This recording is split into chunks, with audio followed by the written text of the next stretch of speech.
The Indian River County Chamber of Commerce does not endorse any political candidates. We provide these videos to our community and to our members to offer them the opportunity to be educated as we go into a busy political season. Introducing Joseph Earman, running for Board of County Commissioners, District 3. Well, first of all, my name is Joe Earman.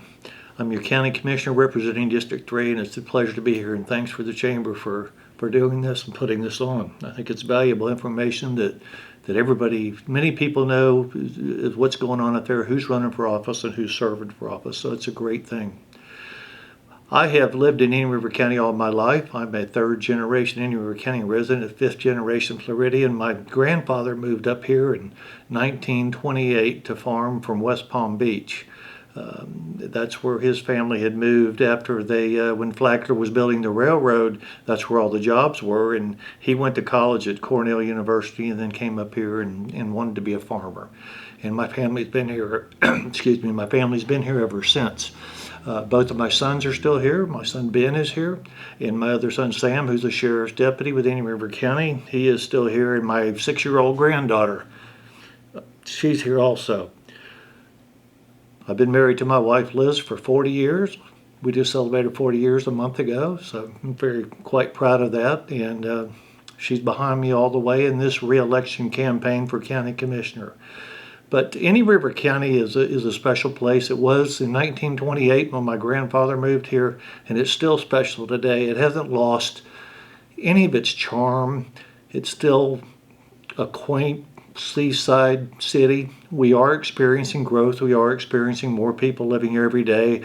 When I grew up here and I graduated, to give you a timeline, I graduated high school in 1978. So I grew up here in the 60s and 70s and in the 80s. And when I was a kid in high school, there was probably 30,000 people here in Indian River County. We had over 40 packing houses packing fruit. Now we have only 3, and those only work part-time. So the landscape has changed because originally it was a citrus community here in Indian River County, and that was the main driver, the main economic driver here for Indian River County. But things changed over a period of time, not necessarily for the best or the worst.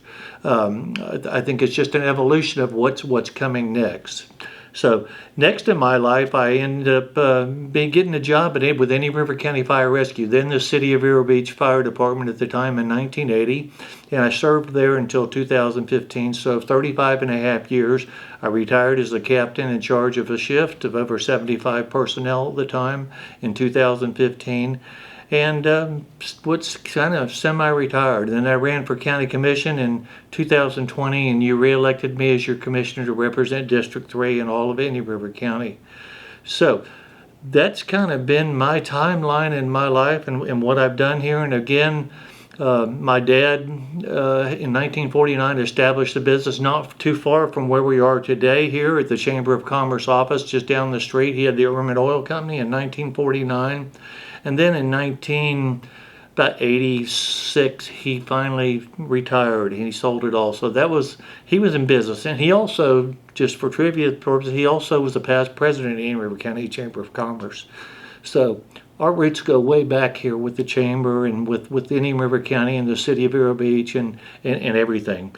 So that's kind of my life so far in a nutshell. It's been a great life. I've enjoyed living here in Vero Beach all my life. Again, like I said, my family is still here and then continues to be here, and it's a great place to live. And I want to make it better than when I found it. When I started as a young man, when I started as a commissioner, I want to make it a better place.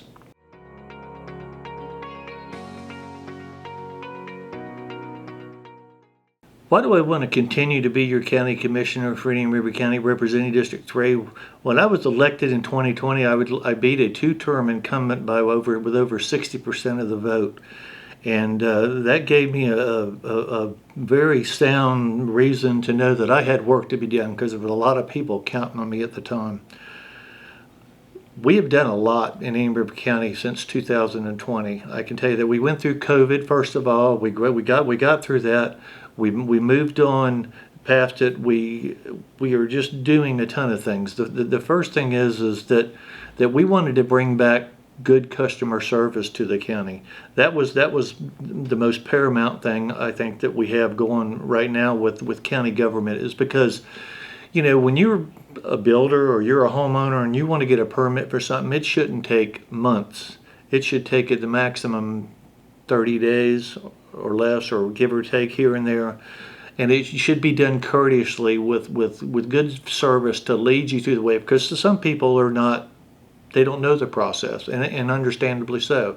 They don't know the process, and that's something that we're trying to do. When you call, you're not going to be put on hold anymore for 30 minutes. You're going to be given information, and you're going to be find the person that can help you with this.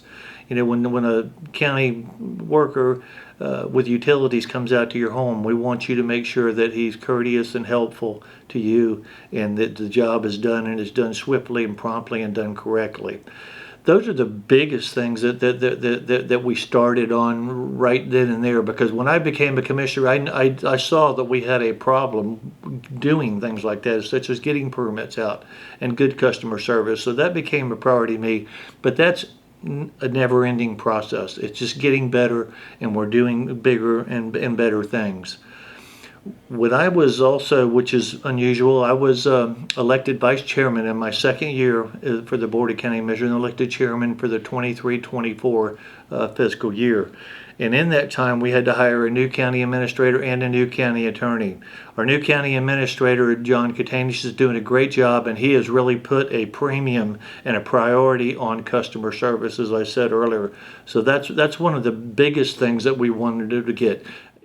So customer service has been made a priority in the county. It's priority one, and again, it's always a work in progress to make it better and better every day. But we've done a lot through virtual use, like to get a permit. You can get a permit now virtually on your computer, and the time has been cut in half to what it was before in the past. We've also done a lot of other great things that I'm very proud of.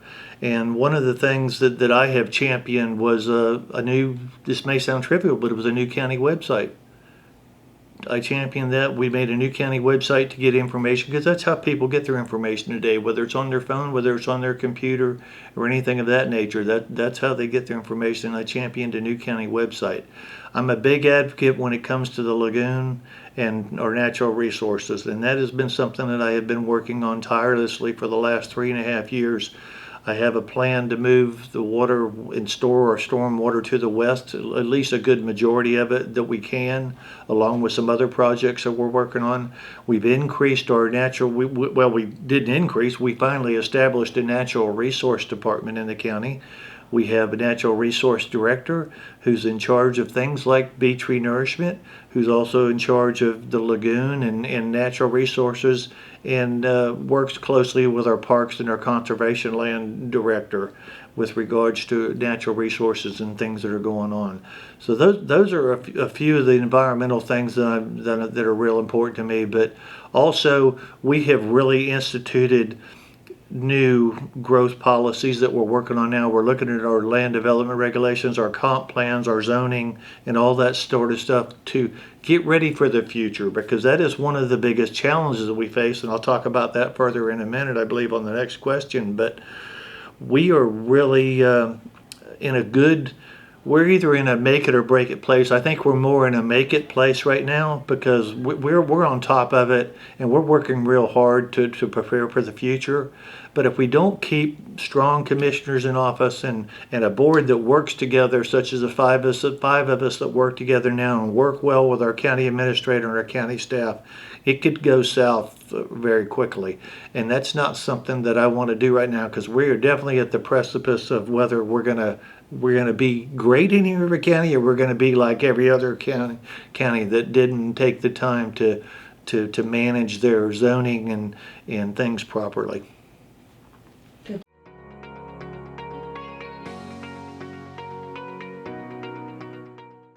The three biggest challenges that any River County faces is, first of all, and it's obviously growth. That's the buzzword right now. That's everything that's going on out there. back in the days of COVID and immediately after COVID, you heard all the news outlets in the state of Florida and people like that say there was 1,000 people moving to Florida today. Well, some of them were moving here. Some of them definitely were moving here. And also, we're still getting people that don't want to live in South Florida, the Dade, Broward, Palm Beach area are still moving up here too. So we are experiencing growth. I think everybody's seen it with regards to traffic on the roads. I mean, I can remember when I was a young man that we had traffic here in the wintertime when the let's call them snowbirds, that was the term that they were given, came down during the winter months. But after when spring training was over with and the Dodgers left to go play baseball, and around Easter time, all the people from up north left, and there was hardly anybody here. And I can remember those days. Well, you don't see that anymore. You don't see really a digress in traffic from season to season. And I noticed that when I was still at the fire department too. We would see the volume of calls would increase during the wintertime and decrease during the summertime. As I was getting closer to retirement, we weren't seeing that anymore. We were seeing a kind of a normal pattern throughout the year. So obviously more people here. So growth is the biggest challenge. You heard me mention a few minutes ago that we were working on our zoning, LDRs, our comprehensive land use plan, and all that sort of stuff. We are. And I think we're on top of it. Staff is working very hard to formulate a plan and look at zoning. I mean, we've got some things going on that are affecting or making us reevaluate some of this, such as the Oslo Road interchange and the widening of Oslo from 58th Avenue past 95 to 4 lanes. So we've got some of those. I mean, I think the dynamics are going to change a little bit down there on Oslo Road, all the way from US 1 to the interstate. But for instance, the zoning out there at the interchange is all ag zoning right now. Okay, we want to attract good, strong businesses that provide good jobs and pay good wages. Obviously, that's one thing we want to do. So we're looking at all these things. We're looking at all the zoning and what we're going to do, because what was agriculture back when I was younger? I mean, if you lived west of 58th Avenue, people ask, where do you live? Because was nothing but citrus grove out there. And if you live west of where 95 is now, the people would just look at you and say, well, I can't get out there. It's too far away. And obviously not the case anymore. But we are looking at all those uses, because some of the ag zoning is not proper anymore. Some of the zoning that's low density needs to be higher density in some spots and needs to be lower in others. So we're looking at all that now. We're looking at our land use plan. We're looking at what we're going to do. We're also looking at our utilities. But our growth is probably the number one thing, and how we manage it is it going to be good? Are we going to manage it properly, or are we just going to let it do whatever it wants? I can tell you we are going to manage it properly, and we're working on that right now. But that is probably the biggest concern. So what's next is probably your infrastructure. And when you have new growth, you have additional needs on your infrastructure. I'm not just talking roads. I'm talking everything from utilities to your water consumption, to your roads, to your parks and your recreation demands for your programs within that recreation field that people want to go to. What are you going to attract? Do we need to build an add-on or make the IG Center bigger, or build a venue of some type? I mean, those type of things are all things that we're addressing, we're looking at right now, and they're very important. But our water consumption is priority. Right now in Indian River County, we use 14 million gallons of water a day. That's not counting what the city of Vero Beach uses. They have their own water system. Ours is 14 million gallons of water a day. With some of the new growth, we have enough capacity to handle the new growth that's coming online. But anything additional, such as the Sebastian annexation that was done about a year or so ago, we have to up our consumption. We've applied to go to 16 million gallons a day, and I'm sure we'll have to go up to eventually 20 in the years ahead. But that's definitely not a given all the time. As to what you're going to do, it depends on what the St. Johns River Water Management District wants to allow and what they're going to do, what they say. But it's something that we have to address, we have to take a hard look at, because without water we don't have anything. And if we don't have enough, there wouldn't be any further growth or further business development or anything in areas that need our water. And the other thing I touched on was services. With increased population, you have increased services. You have increase in your fire protection. You have increase in your law enforcement. You have increase in your recreational needs. You have increase in your parks. In your parks, it could be a walking trail. It could be a playground. It could be a softball field. It could be anything like that, a baseball field. So those are so very important that we have top-notch facilities. We have enough. And also something that's very important and near and dear to my heart is just we have green space. We don't have to have foul lines on it or nets or balls or anything like that. But if you want to come out there and kick a ball, fly a kite, lay in the sun, maybe take your dog on a leash, those are very important things that we need to do. So those are some of them. The next thing I would say would be the impact on our public safety, that we're keeping up and having enough funding to provide fire rescue services throughout the county, and that the sheriff can do his job along with others, and that our other constitutionals are set. So those are some of the things we're facing. Inflation that's hurting everybody right now. It hurts the county too. We still have to buy gasoline and products and services, so we're looking at that. But I can tell you, I'm proud to say this will be the 5th or 6th year in a row that we have not raised the millage in the county. We haven't raised the millage. The property values have increased, so that's where we get our extra money from. But the taxes you pay, the millage you pay, the millage has remained the same for at least 5 years, if not this, may be the 6th year on that. And the last thing we want to talk about, what are our biggest challenges is of course our not only our water consumption, you heard me touch on, but our precious Indian River Lagoon and what we're going to do. We are currently in Indian River County working to get homes and businesses that are on the lagoon off septic tanks and on sewer. The state has also come in and said by 2030, any home less than 1 acre or less that's near a fragile water body, and this would apply to springs up in North Florida and other things, have to be, by 2030, have to be off septic and on either sewer or something that removes, that's safe for the water body and can remove it its own, one of these new systems that are out there. That is a very aggressive mandate by the state. It'll take at least 3 or 4 years to plan it, and then you have to start digging the pipe and put it in the ground. So I think that's something they'll back off, but it's still going to be in place, probably with a new timeline. I think it's a great idea. It's just how we're going to pay for it and who's going to pay for it. How much is the county going to have to pay? Is the state or the federal government going to put any money in it? And the biggest thing is, how much are you and I going to have to pay out of pocket should there be anything?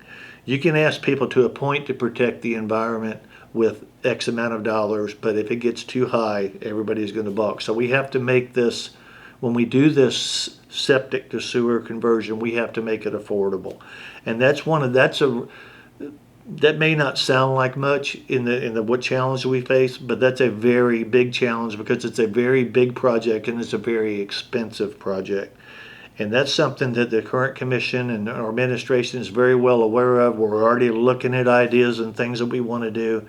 But again, that is probably the biggest challenge we face in the next 5 to 10 years, with everything else that we're going to face, with the new things that are come up next week, next month, next year, 2 years from now. But we're still going to be faced with how do we get folks and homeowners off their septic and onto sewer and even onto county water, along with there's some question about the urban service line moving and stuff like that.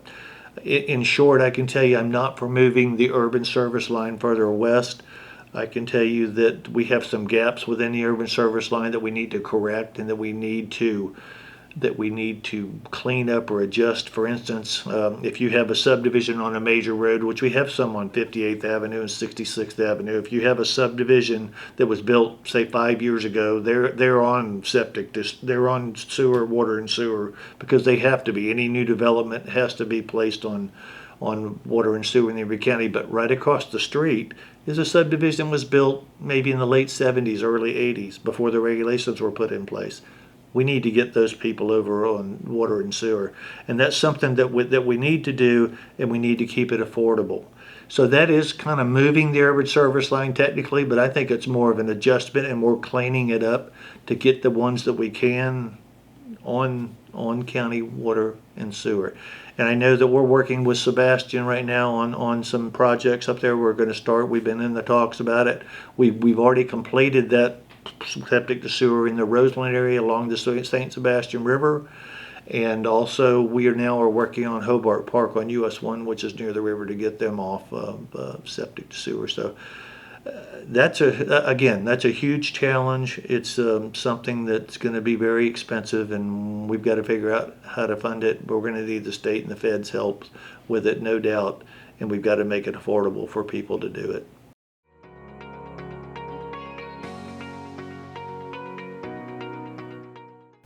My vision for the future of Indian River County is to keep it special, to keep it the way it was when I grew up. Even though there's more people now, it can still be special. Just because you have bigger growth and bigger population doesn't mean it can't be a special place to live and a special place to raise a family.